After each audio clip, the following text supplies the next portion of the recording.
Kumustahin natin ang status ng Postal ID application dito sa Pilipinas ngayong buwan ng May 2024. Kung nag-resume na ito mga ka-vlogs, kung pwede na bang mag-apply ng ating Postal ID. Lahat ng yan, pag-uusapan natin sa video na ito. Hold up.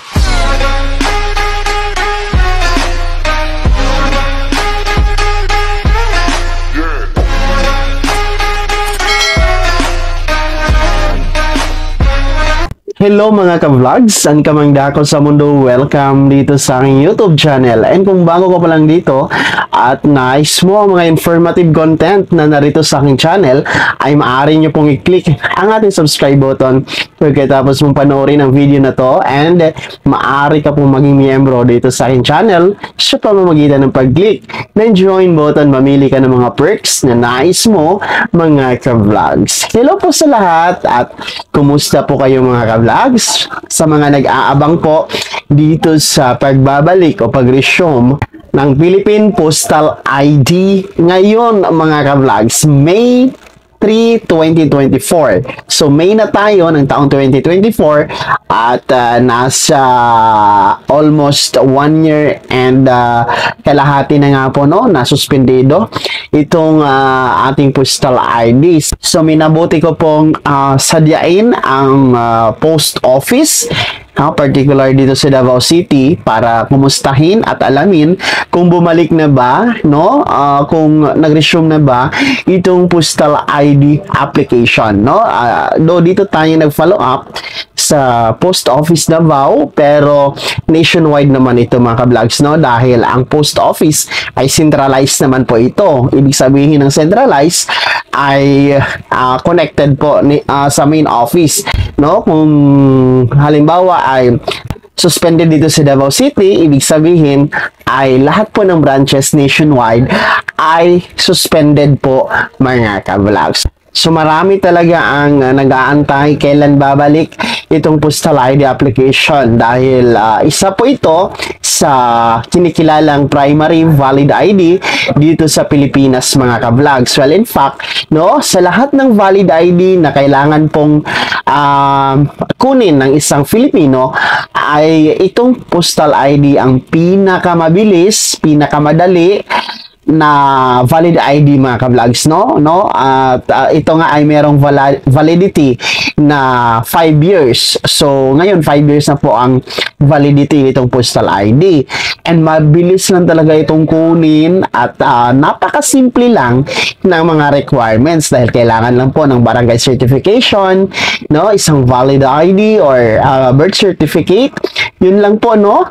Proof of address lang at proof of identity lang ang kailangan, at makakuha ka na ng Postal ID mga ka-vlogs. So kaya maraming problemado, maraming po talaga ang apektado dito sa pagiging suspendido ng Postal ID, dahil ito yung pinakamabilis nga na valid ID na ipipresent or kukunin, no, kung tayo po ay kukuha ng Philippine passport, no? Sa mga kukuha ng passport, talagang Postal ID ang isa sa pambato natin mga ka-vlogs, no? Sa halagang 504 pesos lang, meron ka ng Postal ID na valid for 5 years, and magagamit mo, it's either private or public transactions, whether in local or international purpose mga ka-vlogs. Talagang kinikilalang valid ID, primary valid ID, si Postal ID. So sinabi ko na kanina, minabuti ko pong sadyain ang Post Office Davao,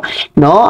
Kung nakakasubaybay po kayo sa ating YouTube channel at sa mga videos, ay talagang nag-a-update ako every month mga ka-vlogs, no? Every month talaga ako nag-a-update kung ano ang status dito sa Postal ID application, dahil alam ko marami sa inyo ang nag-aabang ng update, no? Kaysa naman pupunta kayo sa mga post office branches mga ka-vlogs, no? Mamamasahe pa kayo, no? Mapapagod pa kayo sa biyahe, mag-exert pa kayo ng time and effort, no? Kaya naisip ko mag-update sa inyo every month, no? Para pagpunta nyo sa post office ay hindi masayang ang inyong pamasahe ang inyong oras mga ka-vlogs. So, as of now, no, as per Post Office Davao, ay nananatiling suspended, no, nananatiling suspendido itong postal ID application nationwide mga ka-vlogs. Ibig sabihin, wala pong pinapa-process, walang tinatanggap na aplikasyon dito sa postal ID mga ka-vlogs. Kahit saang post office pa kayo pumunta, kahit doon sa main office in Manila po, ay talagang hindi kayo makaka-process. Hindi kayo makakakuha, hindi kayo makaka-apply mga ka-vlogs dahil suspended po nationwide. So, malinaw po yan, no? Sana'y malinaw po sa atin yan. Huwag na kayo magpumilit na pumunta sa mga post office, no? Para hindi masayang nga po ang inyong gasto sa pamasahe at oras, no? At ang inyong pagod mga ka-vlogs. Well, babala lang din po, no? Babala lang sa mga mahilig tumangkilik dyan sa mga online, iniinganyo tayo na or ino-offer sa atin online na merong postal ID, no, na po pwedeng kukuha online, no, babala po, no, aware po tayo dyan, maging aware tayo na yan po ay labag sa batas. Peke po yan mga ka-vlogs, no? Huwag tayong maging biktima dyan. Dahil, ulitin ko, si Post Office na mismo ang nagsasabi na suspended nationwide, walang processing ng postal ID. So, kapag kasi meron kayong kinuhang postal ID mga ka-vlogs, halimbawa lang to ha, kapag kumuha kayo ng postal ID sa online, tapos ginamit nyo sa transaksyon, halimbawa, ginamit nyo during your application sa passport. So, sa DFA po, no, nadidetect po ni DFA yung postal ID kung peke or hindi. No, hindi lamang postal ID, pati driver's license, SSS ID, no, SSS ID, so suspended pa rin mga ka-vlogs. So, nadidetect po yan ni DFA kung peke, no, ang ating ID, yung postal ID na pinipresent natin. So, aware po, dapat tayo, no, aware tayo dapat dyan dahil pwede kayong makulong yan, may penalty, may kaparusahan yan mga ka-vlogs. Kaya wag nang tangkilikin ang mga ganyan, no? Sa mga nag-o-offer online, tigilan nyo na yan. Dahil hindi po yan naaayon sa batas, no? Labag po yan mga ka-vlogs. Nabilong po yan siya sa piracy, no? Peke po yan mga ka-vlogs. So, yun ha, paalala sa mga online offer na bibigyan kayo ng postal ID kapalit ng pera, magbabayad ka ng pera. Walang ganun mga ka-vlogs, no? Ulitin ko, suspended nationwide as of today, May 3, 2024. And ang sinabi po ni Post Office, no? Nagtanong tayo kung ano ba ang dahilan, bakit suspended, bakit napakatagal nitong postal ID na nakasuspend. So, ang kasagutan po nila, no, ay dahil po sa national ID natin. May plano kasi ang gobyerno na hindi na mag-i-issue ng postal ID dahil, or iba pang mga valid ID, no, gaya ng SSS ID, yan, hindi na magbibigay ng ibang valid ID dahil itong national ID, pag-isahin na lang, no? Gawing isa na lang ang ating pagkakakilanlan, no? Gawing isa na lang ang ating ID, itong tinatawag natin na national ID. So, yun po yung plano ng gobyerno. Kaya po, medyo malabo, no? As per Post Office, medyo malabo talaga na babalik itong postal ID application, no, dahil nagtanong tayo kailan ba talaga, kahit tentative lang, no, na buwan, kailan ba talaga ito magre-resume. Sila mismo hindi nila alam, no. Ang sinabi lang sa atin is medyo malabo na babalik pa ang postal ID application. Sana naman ibalik nila dahil ito talaga tinatangkilik ng mga masang Pilipino, itong postal ID, dahil mabilis nga, madaling kunin mga ka-vlogs as primary valid ID. Wala namang problema, no, kung gagawing national ID, at least isa na lang yung valid ID natin para hindi na marami yung ating valid ID sa pitaka, no? Nagsisiksikan sa ating pitaka, sa ating wallet, yung mga valid ID. So, walang problema kung gawing isa na lang as national ID. Pero, alam nyo naman, si national ID ngayon problemado sa katakot-takot na processing nito na umaabot ng 1, 2, 3, 4, 5 taon. No? Walang katiyakan kung kailan darating ang national ID. Napakatagal.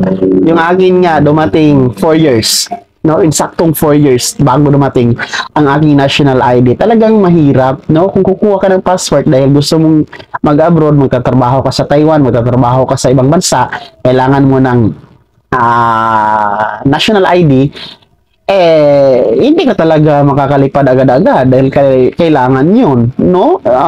Dahil ang national ID, walang katiyakan kung kailan yan darating mga ka-vlog. So, sana naman ayusin na lang ang sistema dito sa national ID. And, lastly for me, personally sa akin, gusto ko talagang ibalik ng gobyerno itong postal ID, no? For me, mas maiging ibalik ang postal ID, mag-resume na kayo dahil kailangan ito ng mga masang Pilipino na umaasa dito sa primary valid ID na postal ID. So, yan ang panawagan natin. Sana naman, no, next month na update natin, may good news na magre-resume na ito mga ka-vlog. So, kung isa ka sa mga nag-aabang na mag-resume itong postal ID, no? Inaantay mo ba ito? And i-commentan nyo nga dito sa comment section na nasa baba, and pakilakip na din po ang buong pangalan at taga saan kayo para ma-shoutout ko kayo sa next video upload natin mga ka-vlog. So, sana naging gabay ang video na to kahit paano nabigyan tayo ng bagong idea, bagong kaalaman at na-update tayo sa mga bagay-bagay na mahalaga po, no? Lalong-lalo na itong postal ID application. Kung hindi ka pa nakasubscribe dito sa aking YouTube channel, maaari nyo nang i-click ang ating subscribe button na nasa baba. Huwag nyo kaligtaan na i-turn na ng notification bell. Ilagay mo sa all para updated ka sa lahat ng mga videos na i-upload ko. Maaari mo din i-like ang video na to at kung meron kang mga katanungan, maaari nyo i-komento sa comment section na nasa baba. At paki-follow na din po ang aking official Facebook page na andyan sa screen nyo. Muli po, ito si Daniel Timpawa na nagsasabing dito sa aking YouTube channel, pawang katotohanan at lahat totoo lamang.